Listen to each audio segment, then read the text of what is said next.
What's up, college football addicts? Today, I've got a jam-packed episode for you on conference realignment. You guessed it. Seriously, this week has been nuts. Brett McMurphy from the Action Sports Network decided to come out this week and drop multiple bombshells. But there's a lot more going on behind the scenes that Brett isn't allowed to talk about because, well, his sources have told him that things are off limits. And I'm going to fill you in on what Brett isn't allowed to tell you. Then Bud Elliott from CBS Sports decided to join in and toss in a grenade of his own. This is just the tip of the iceberg, though. I've heard a lot of interesting legal thoughts, and experts give their takes on Clemson's case. Plus, last episode, you guys may remember that we told you that we didn't think a settlement was likely anymore because of the huge differences between the goals, between teams with landing spots and the borderline teams. Well, I've got a pretty big update on that front as well because something has drastically changed there. Something has changed that literally changes every aspect of conference realignment. Plus, we have an unhappy Big 12 teams that are trying to get into the ACC. We have official athletic departments having to release public statements about rumors on the internet. Plus, I think that a massive change might be coming to North Carolina and where they end up. But just before we get started, thank you for joining us today. We're very happy to have you at College Football Addiction. If you haven't yet, do me a quick favor and just click that subscribe button. It's free, doesn't cost a thing, but do it to show a little bit of support if you enjoy the content. So you guys who have followed for a while know the deal. I've covered conference realignment very closely for over a year and a half now. Record speaks for itself. Not been right on everything, but been right far more often than wrong. And we wouldn't be able to do this without you guys. So we appreciate every one of you who has been with us for that entire journey and the new folks that are here and starting with us now. The first bombshell that I want to talk about came from Brett McMurphy. He was recently on the Paul Feinbaum show, and he shared his thoughts on conference realignment. During the interview, Feinbaum came out and straight up asked Brett, "So Brett, let me go back to Clemson and Florida State. It is your best guess that the SEC will say thanks but no thanks." McMurphy agreed. Then Feinbaum asked, "So where do those two schools go?" And Brett McMurphy, it was an audio podcast, but without cracking a smile, without going into any kind of detail, he replied, "The Big 10.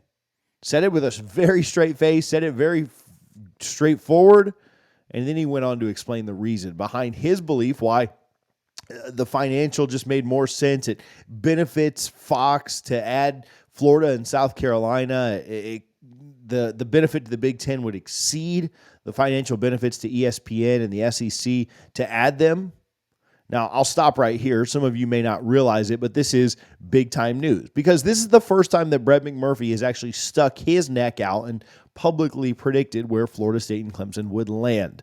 But for those of you guys who have been listening for several months, this probably isn't major news to you, as I've been reporting that that's what I've been hearing for quite a while, the better part of 2024. Now, moving on, the next bombshell that I want to talk about came again from Brett McMurphy. Moving on, the next bombshell that I want to talk to you about, again, came from Brett McMurphy, who apparently has got some of that war funding because he's turned into a full-time weapons manufacturer this week. Brett came out and reported comments by Florida Athletic Director Scott Strickland. The comments were regarding adding Florida State as an SEC member.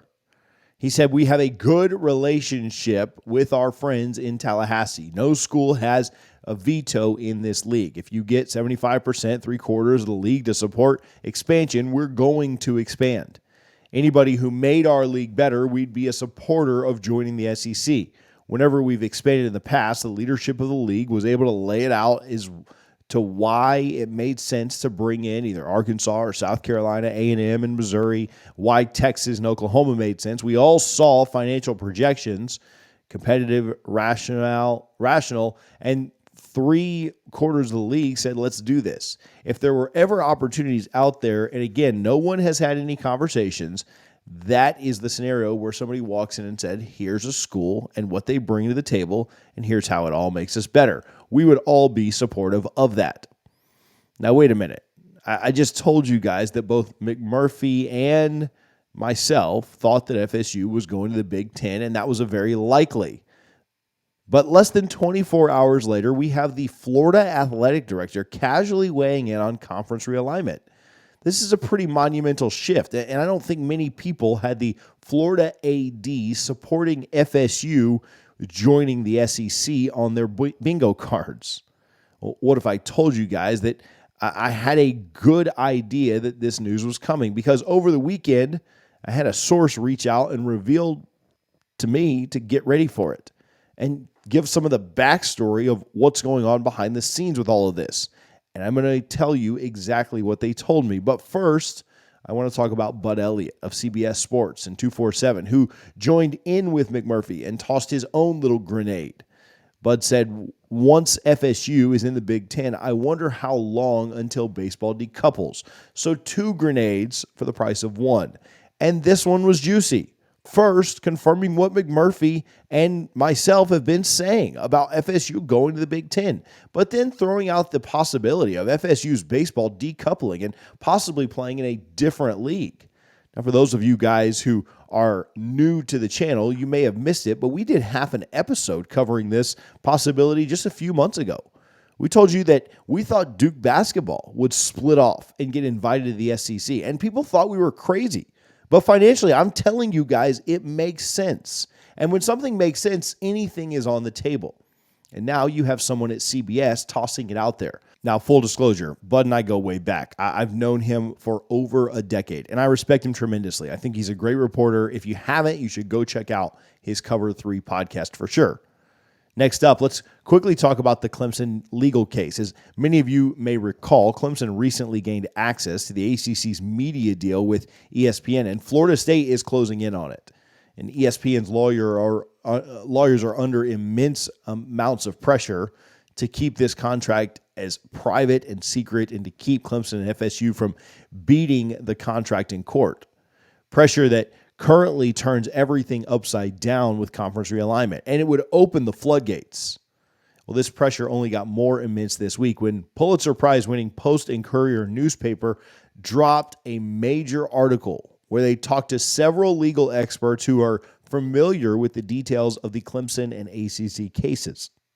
Long story short, these legal experts believe that Clemson and FSU have a strong case regarding the exit fee, that the $140 million exit fee is an outlier and very unfair. And they went on to say that the exit fee might be considered unconscionable by a court, pointing out that the Big 10, the Big 12, and the SEC all have lower exit fees by far than the ACC. And this matches exactly what we've heard from our sources. In fact, it matches what folks who have come on other of our platforms, Doug Rohan of Rohan Law, have said specifically.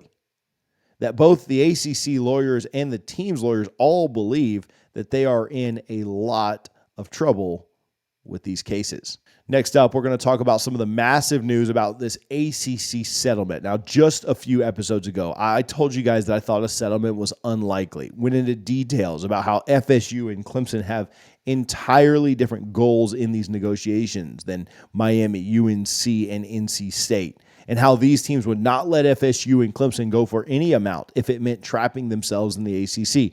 And I wasn't the only one telling you this, because this was also confirmed by Brett McMurphy through multiple ACC sources. Well, since I talked to you guys last, about 2 weeks ago, something big time has changed, because we have now learned that ESPN has recently taken a much more hands-on role in these negotiations, and they are now actively working on updating the ACC media deal. I've learned that ESPN has 3 main objectives with this new deal. First, they want to provide a way for teams to leave. This is non-negotiable. Florida State and Clemson and anyone else who wants to leave will have a clear path to exit without having to fight the grant of rights in court. Second, they want to secure the future of the ACC, and that teams who end up staying in the conference have a secure future, no matter how many teams end up leaving. So they are building new contracts to dynamically adjust if teams leave or join the conference. Third and lastly, they want to make sure the Big 10 and the SEC are both on board with the new deal. Ultimately, they are going to be who is vacuuming up the powerful teams. Now, as far as dynamically adjusting, Sources are telling me that future ACC expansion teams will be directly tied to the increase in TV value that they bring to the ACC network. So the days of everyone just getting the same amount in the ACC is probably coming to an end. You guys are going to ask me, what about timeline? Well, basically everyone involved in this negotiation has a gun to their head, because if an agreement can't be reached, FSU plans to absolutely leave the conference by June 30th in order to trigger ESPN's composition clause, which basically entirely opens up negotiations. And this outcome would be the worst nightmare scenario for everyone involved. It would trigger a complete legal crap show, more than we've already got going on. So basically, the new media deal has until June 30th to be finalized. In addition to ESPN's drastic change, we have been told that all of the teams expected to remain in the ACC have become a lot more willing to negotiate.